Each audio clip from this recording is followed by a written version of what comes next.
안녕하세요. 오늘 형사법 문제는요 19년도 경찰 간부 문제네요. 상소심에 관련된 문제 보겠습니다. 자, 우선 제가 이 문제를 풀기 위해서 여러분이 아셔야 될 게 하나가 좀 기본적으로 좀 있습니다. 그거 좀 설명을 좀 드리고 갈게요. 자, 우리가 상소에서 일부 상소를 배우잖아요. 1심에서 A라는 죄가 있고 B라는 죄가 있을 때 상소를 하는데 항소장이나 항소 이유서에다가 A만 적게 되면 당연히 A만 올라가죠. 그럼 B는 아예 항소심의 대상이 되지 않기 때문에 이거는 확정이 돼 버립니다. 그래서 재판할 수 없다라는 거 이건 잘 아실 거고요. 그러면 항소심에서는 이걸 재판할 수가 없게 됩니다. 그거 잘 아시죠? 자, 또 하나 여러분이 아실 게 뭐냐면 경합범 가중을 좀 생각해 보세요. 경합범 가중 두 개의 죄가 있는데 둘 다 유죄예요. 둘 다 유죄인 경우는 우리 경합범 가중을 하게 돼 있잖아요. 경합범 가중하면 중한죄에다가 2분의 1을 가중하게 돼 있단 말이에요. 이렇게. 그래서 묶어서 같은 징역이면 하나의 형을 선고하게 돼 있습니다. 이건 아시죠? 경합범 가중일 때는. 다만 경합범이 있긴 한데 이 경합범이 하나만 유죄고 하나는 무죄라면 이거 하나만 가지고 형을 때리겠죠. 하나만 가지고 때립니다. 자, 지금 우리 여러분 일부상소에서 뭘 좀 하나 아셔야 되냐면요. 1심에서는 하나는 유죄고 하나는 무죄였었어요. 그래서 1심에서는 이걸 징역 2년을 때렸다고 쳐봐요. 이렇게. 근데 올라갔습니다. 올라갔는데 A와 B가 다 올라갔다고 쳐볼게요. 2심에서 A와 B가 다 올라갔는데 유죄 무죄였는데 여기가 요 무죄가 유죄로 바뀌어버렸어요. 이렇게. 이 무죄가 유죄로 바뀌어버렸습니다.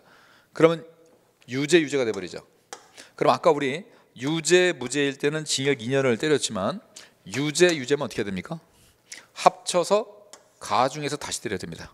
그럼 어떻게 되느냐? 원래 있던 요 징역 2년을 그대로 두면 안 된다는 겁니다. 이거를 없애고 무죄를 유죄로 바꾸는 것뿐만 아니라 여기 있는 징역 2년도 없애야 됩니다. 없애고 다시 형을 때려야 된다는 거 기억을 해두셔야 돼요. 그래서 원래 유죄 무죄였었지만 2심에서 유죄가 돼버리면 1심에서 했던 유죄까지도 파기를 하고 형을 다시 때려야 된다. 요거 좀 기억을 해두십시오. 요거 아시면은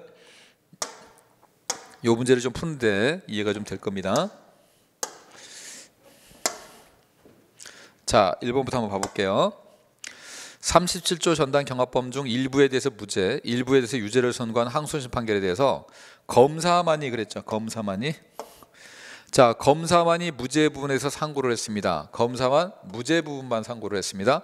그럼 원래 무죄 유죄였지만 무죄 부분만 상고를 했기 때문에 뭐만 항소심 올라갈까요? 무죄 부분만 올라갑니다. 그럼 이 상소하지 않은 유죄는 어떻게 될까요? 이건 당연히 확정이 되겠죠. 따라서 유죄 판결 부분은 확정이 돼버린다. 상소가 안 됐기 때문에. 따라서 상소심에서는 요 무죄 부분만 재판해야 될 뿐이다. 당연한 얘기고요. 자, 그 다음에 이번에 1심이 참여재판으로 진행된 재판에서 배심원이 만장일치로 한 판결 결과를 받아들여서 공소사실을 무죄로 판단했습니다. 우리 참여재판에서 배심원도 만장일치, 판사도 오케이해서 재판을 하게 되면 그 재판은 틀렸을 가능성이 별로 없죠. 그래서 그때는 함부로 뒤집을 수 없다고 되어 있습니다. 그래서 밑에 보면 충분하고도 납득할 만한 현저한 사정이 나타나지 않는 한 항소심은 1심의 판단을 한층 더 존중할 필요가 있다는 거. 자, 그 다음에 3번 형법 37조 전단 경합범 관계에 있는 공소사실 중 일부에서 유죄, 나머지 부분에서 무죄를 선고했는데 검사만이 항소하면서 라고 되어 있습니다. 자, 검사만이 항소를 했는데요. 무죄 부분에 대해서는 항소 이유를 적고요. 유죄 부분은 안 적었어요. 그럼 마치 그러면 1심에서 지금 난 결과에 대해서 요 유죄와 무죄에 대해서 검사가 무죄만 항소를 한 거냐, 유죄는 항소를 안 한 거냐, 이 문제가 있는데 문제는 항소 범위를 전부로 표시했다는 거죠. 자, 항소 범위를 전부로 표시하면 이걸 뭘로 본다? 전부 항소한 걸로 봅니다. 그럼 전부 항소한 걸로 보게 되면 이게 틀린 거죠. 무죄 부분만을 파악해야 된다. 왜? 유죄도 올라갔다. 유죄 부분도 전부 올라갔다. 그래서 무죄 부분 판결하는 게 아니라 유죄도 파기를 해야 된다. 그럼 왜 유죄도 파기해야 되느냐? 아까 제가 설명했던 거 그거 기억하시면 돼요. 자, 1심에서 유죄이고 무죄였습니다. 그리고 여기가 징역 2년이 나왔다고 쳐볼게요. 항소가 됐는데 지금 둘 다 올라온 걸로 본다고 그랬어요. 전부가 표시됐기 때문에 둘 다 올라옵니다. 그럼 요거 유죄고요. 이거 징역 2년인데 여기가 무죄죠. 이게 무죄입니다.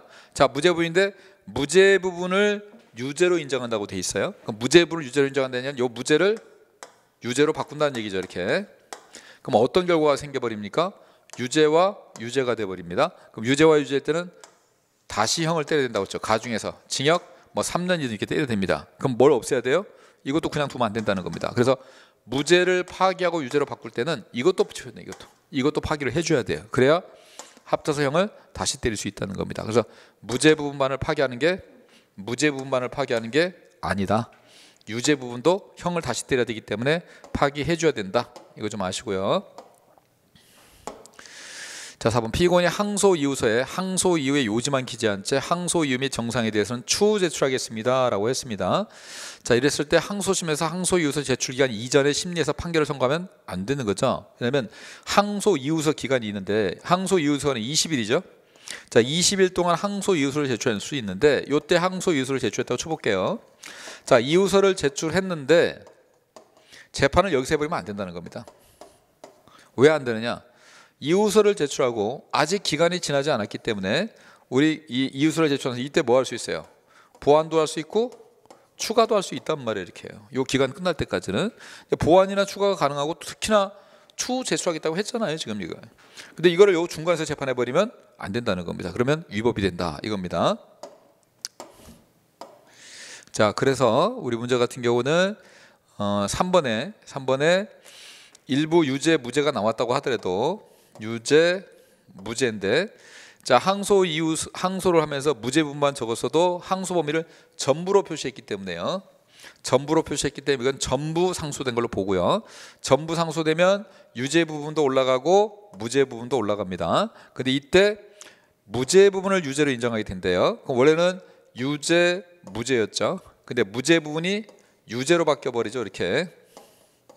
그러면 유죄가 되죠. 그럼 여기 있는 유죄 부분도 파기를 해줘야 됩니다. 왜? 합쳐서 형을 다시 때려야 되기 때문에. 알겠죠? 그래서 무죄 부분만을 파기한다 그러면 틀린 겁니다. 유죄 부분도 같이 파기해줘야 된다. 그래서 답은 3번이 됩니다. 자, 수고했습니다.